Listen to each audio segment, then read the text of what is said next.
plastic gets recycled? 5%. Those blue bins that are everywhere, they're not full of bottles, they're full of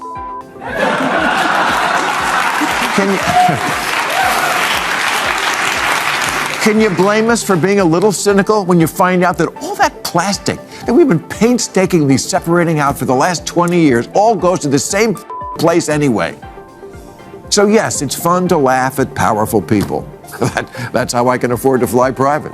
New rule, we may not be able to do much about the weather, but we do need a better plan for putting out a burning city than waiting for rain. America is so partisan now that even when there's a disaster of any kind, so many people choose to defend their own team, even over death. A lot of Democrats in this one-party state this week went right to, don't blame politicians, you can't do anything about the wind.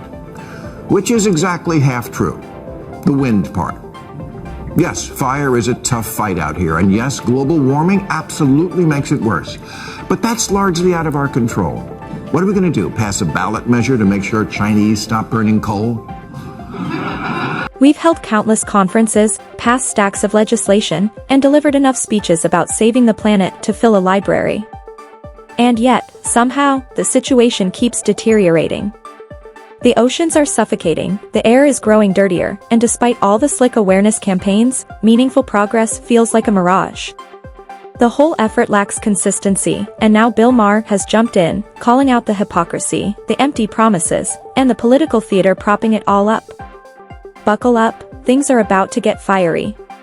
Do my part for the environment. I never had kids. The one thing worse for the planet than private jets.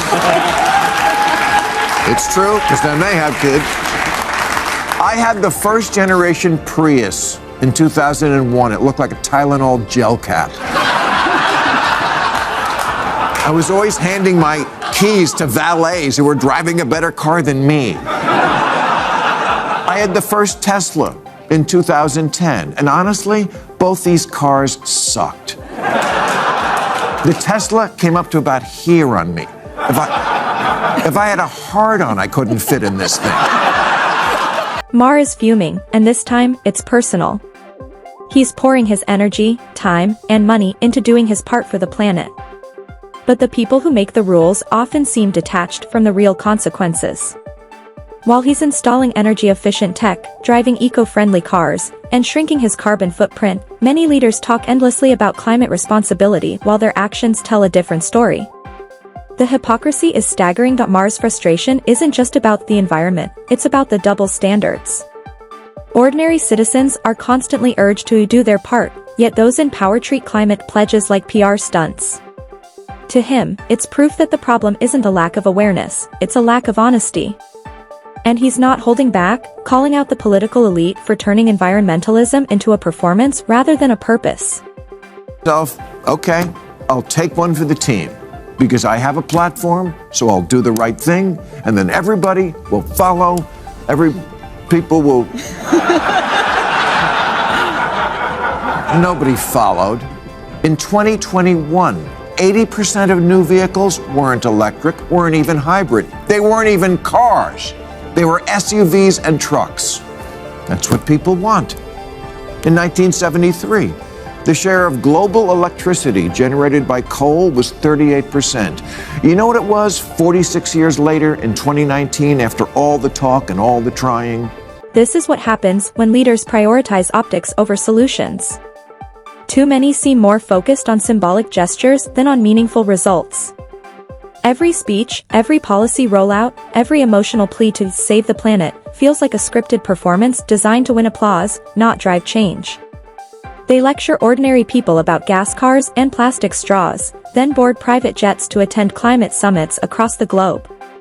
It's heroic messaging with little follow-through. All too often, it feels like leaders chase the appearance of activism instead of measurable progress. In the end, it's not about protecting the planet for them, it's about protecting their image. And the planet keeps paying the price for their empty posturing. Recycled? 5%. Those blue bins that are everywhere, they're not full of bottles, they're full of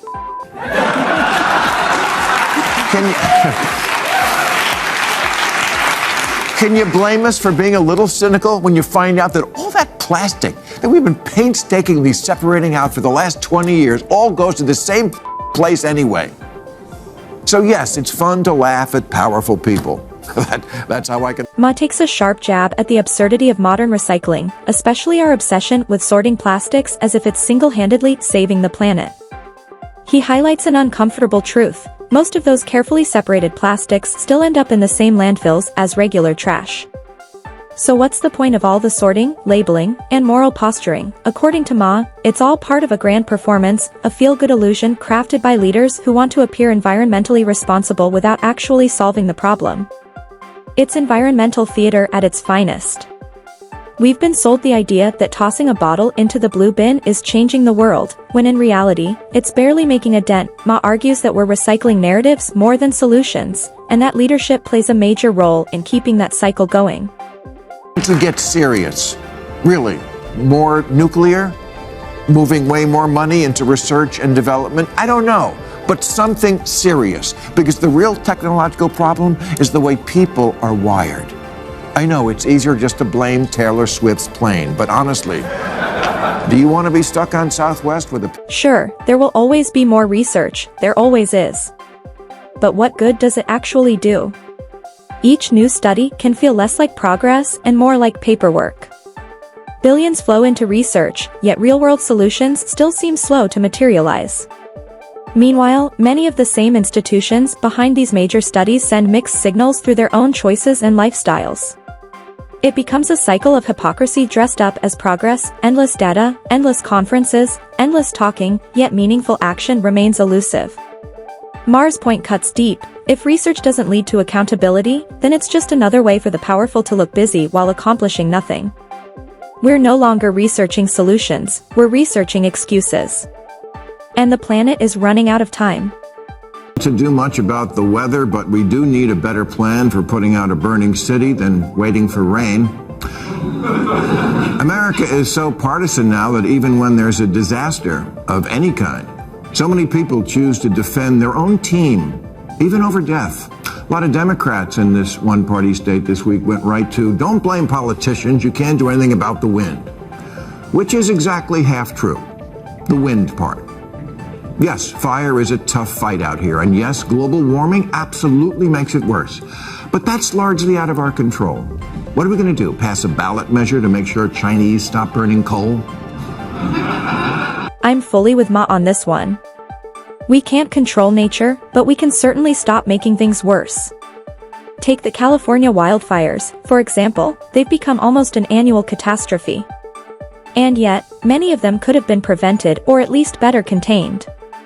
Ma points to the controversy around water management decisions that hindered wildfire response, highlighting how priorities often fail to match urgent community needs. Protecting wildlife matters, of course, but what's the point if we allow human lives, homes, and entire ecosystems to go up in flames? Ma's message is blunt but accurate. Nature is powerful, but poor leadership makes it far more destructive. How getting the water out of the hydrants in Pacific Palisades was more complicated than it seems. I'm sure it is. I'm sure it's very complicated. That's why I pay 13% of my income in this state every year to people who I assumed were working on things like this.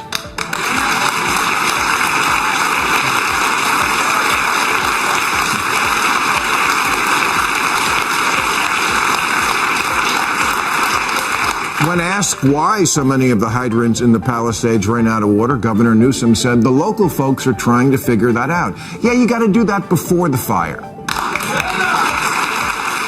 And that's exactly the issue. We're paying top dollar for leadership that delivers excuses instead of results. California taxpayers hand over some of the highest taxes in the country, supposedly to fund infrastructure, emergency response, and public safety. Yet when disaster strikes, like the devastating wildfires, resources don't always reach the communities that need them most, and not nearly fast enough. It's outrageous. People are losing homes, livelihoods, and even their lives while politicians hold press conferences and point fingers.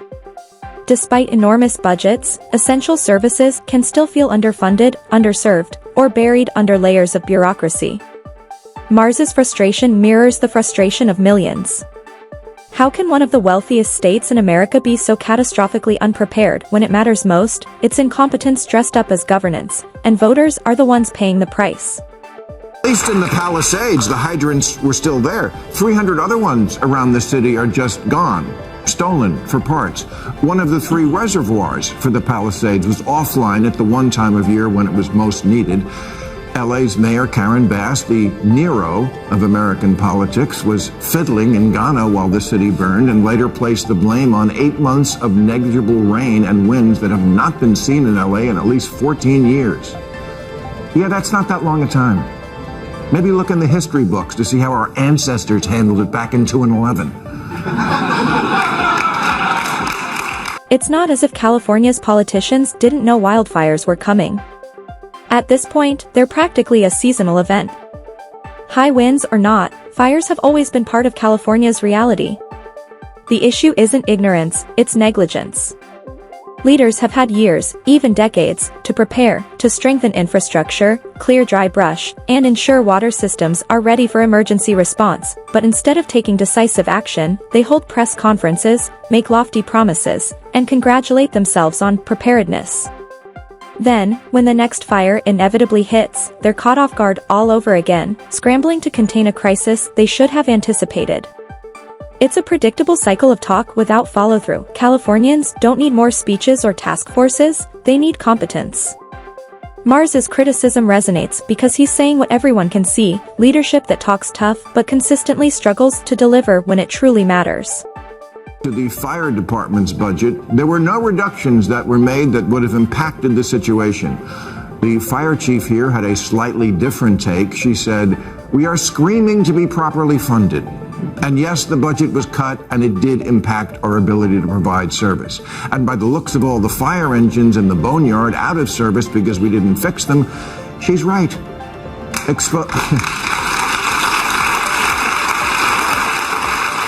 How do you even justify cutting the budget of something as essential as the fire department? It's a question that demands answers. These are the men and women who stand between communities and catastrophe, yet they're often the first to face cuts when budgets tighten. And the results speak for themselves: fire engines left unrepaired, fuel shortages, and hydrants that fail when lives are on the line. Then, when disaster inevitably strikes and public scrutiny intensifies, politicians scramble to spin the story, blaming unexpected conditions or sudden equipment failures. But the truth always surfaces. Even the fire chief, fed up with the charade, admitted what many already suspected: the department has been dealing with years of chronic underfunding, and that's the real tragedy. It wasn't nature that failed Californians, it was poor planning and slow, inadequate responses that left communities vulnerable. Exposed power lines keep sparking new dangers, and without the proper resources, firefighters are forced to battle crises with one hand tied behind their backs. Lines keep causing fires and keep not getting buried underground because it's expensive. I've heard people say, "Do you want to pay more taxes to fund this?" No. I want you to use the exorbitant taxes you already collect to prioritize it.